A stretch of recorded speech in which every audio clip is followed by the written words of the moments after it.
பாச பரிவர்த்தனை நடக்குதா? அதுவும் ஜன்னல் வழியா? சபாஷ். தாய்ப்பாசம் இருக்கே அது ரொம்ப பெருசுமா. அதுக்கு இந்த சின்ன ஜன்னல் பத்தாது. ஜன்னல் வழியா தட்டு போகாது. இலையில வச்சு கொடு, இல்ல ஊட்டி விட.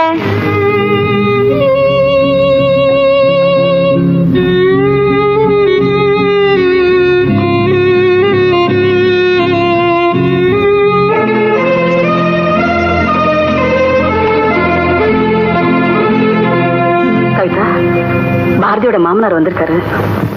மாப்பிள்ளை போயிட்டாங்கிறதுனால மாமனார் இல்லைன்னு ஆயிடுமா? காஃபி டிஃபன் இருந்தா கூட கொடுத்துட்டேன். ஆனா பாரதியை பார்த்து பேசினார் இல்லையா? உன்னை பார்க்கணுமா? நான் எதுக்கு? வந்தவரே வாங்கன்னு கூப்பிடு. நீ கூப்பிட்டு இருப்பியே. நீ ஒரு தடவை கூப்பிட்டா குறைஞ்சு போயிட மாட்டேன். சரி கூப்பிடுறேன். ஐயோ ஐயோ அம்மடி அம்மடி சிரிச்ச முகமா பேசி அனுப்பு. இந்த மூஞ்சி போதுமா? வணக்கம்மா. வணக்கம் வணக்கம். பாரதியோட தலையெடுத்து நினைச்சாதான் ரொம்பவும் கஷ்டமா இருக்கு. இந்த பொண்ணுக்கு இப்படி ஒரு துக்கம் ஏற்பட்டிருக்க வேண்டாம். துக்கத்தை எல்லாம் மெதுவா மறக்கத்தான் நினைக்கிறோம். ஆனா முடியல. எப்படிமா முடியும்? நீங்க தான் அடிக்கடி வந்து ஞாபகப்படுத்திட்டு போறீங்களே. நாளைக்கு என் புள்ள பாபுவோட பிறந்த நாள். அப்படியா? உங்க புள்ளையோட நினைவு நாள் தான் எங்களுக்கு ஞாபகத்தில் இருக்கு. ஒவ்வொரு பிறந்த நாள் அன்னைக்கும் பாபு ஏழைகளுக்கு அன்னதானம் செய்வான். அவன் செத்து போன பிறகு 2 வருஷமா தொடர்ந்து நானும் அதை செஞ்சுக்கிட்டு இருக்கேன். ஆனா இந்த வருஷம் அதுக்காக அக்கா ஒரு நிமிஷம்.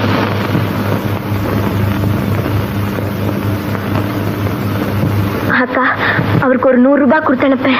எதுக்கு? அன்னதானத்துக்காக. இருக்கிறவன் இல்லாதவனுக்கு கொடுத்தா அதுதான் தானம், அன்னதானம். இது அன்னக்காவடித்தனம். சத்தம் போடாதக்கா, அவருக்கு காதுல விழுந்துரு. எனக்கு இதெல்லாம் ஒண்ணுமே புரியலம்மா. உனக்கு புருஷனே இல்லைன்னு ஆயிட்ட பிறகு இந்த தானம் தர்மம் அப்படிங்கிற வெளிப்பூச்சல ஏன்? சவக்குழிக்கு பூ பந்தல் இருக்கு. அக்கா நான் உங்ககிட்ட ஏனாமா கேட்கல, கடனாத்தான் கேட்கிறேன்.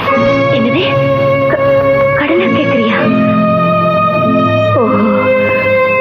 அப்போ இவ்வளவு நாள் நான் செஞ்சதுக்கெல்லாம் என்னடி கணக்கு தெரியுமா?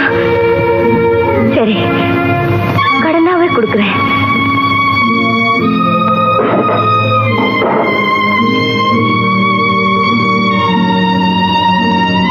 உழைச்சி சம்பாதிச்ச பணம் உழைச்சே நான் திருப்பி கொடுத்துடுறேன்.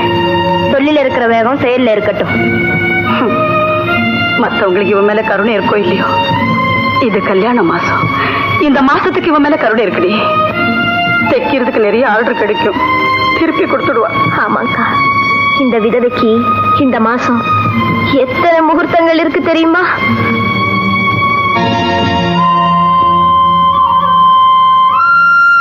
இதுதான் எங்க ரெஸ்ட் ஹவுஸ். விடுமுறை நாட்கள்ல இங்க வந்து தங்குவோம். உள்ளவா அம்மா அறிமுகப்படுத்தி வைக்கிறேன். திலக், மாமியாரும் மருமகளும் முதல்ல சந்திக்க போறோமா? மோதிக்காம இருந்தா சார். அது உங்க அம்மா நடந்துக்கிறத பொறுத்து இருக்கு.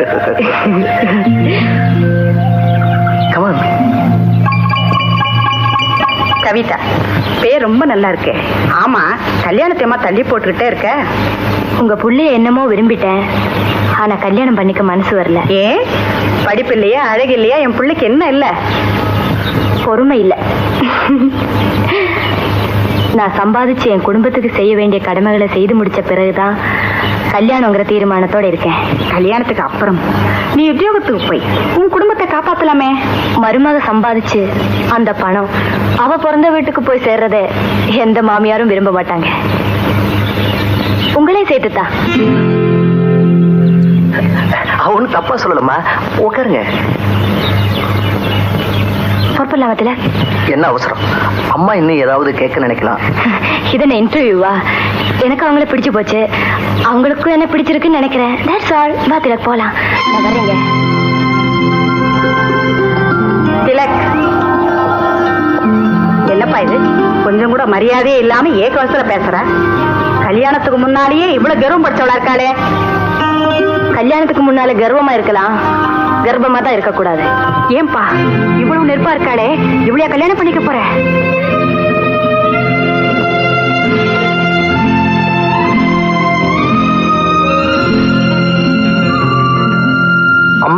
வார்த்தைகள் இப்படிதான் நெருப்பா கொட்டணுமா? கூட பிறந்த குணம் எப்படி போகும்?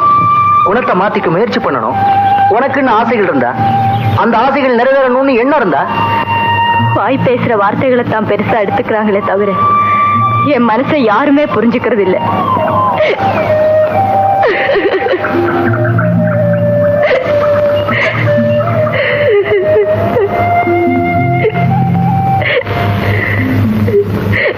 உன் மனசத்தான் புரிஞ்சுக்க முடியல.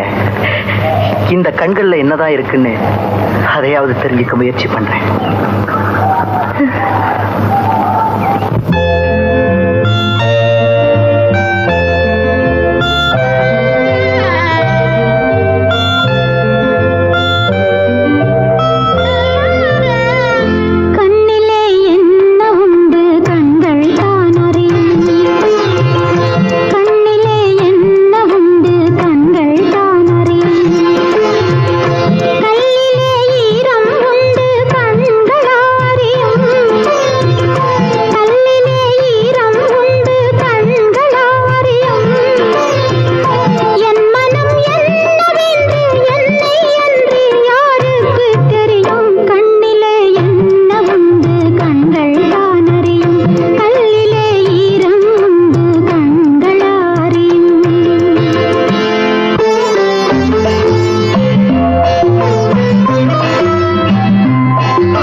தட்டுறது அதுக்குள்ள தூங்கியாச்சாக்கும்.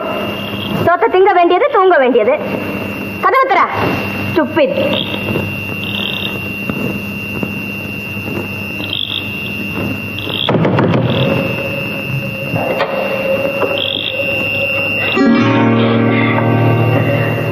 கோபாலா கதவை தட்டினா திறக்க மாட்டேன். மாட்டேங்கன்னு தான் கவிதாவா திட்டினேன். ஐ மீன் தட்டினேன்.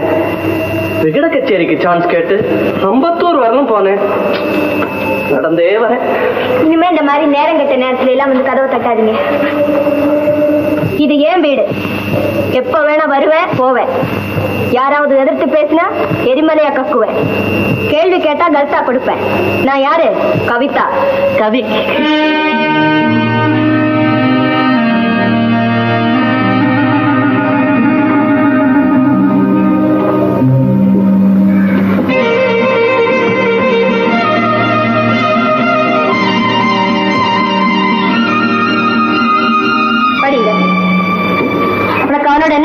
மன்னிக்க வேண்டுகிறேன், என்னை மன்னிக்க வேண்டுகிறேன், என்னை மன்னிக்க வேண்டுகிறேன், மன்னிக்க வேண்டுகிறேன்.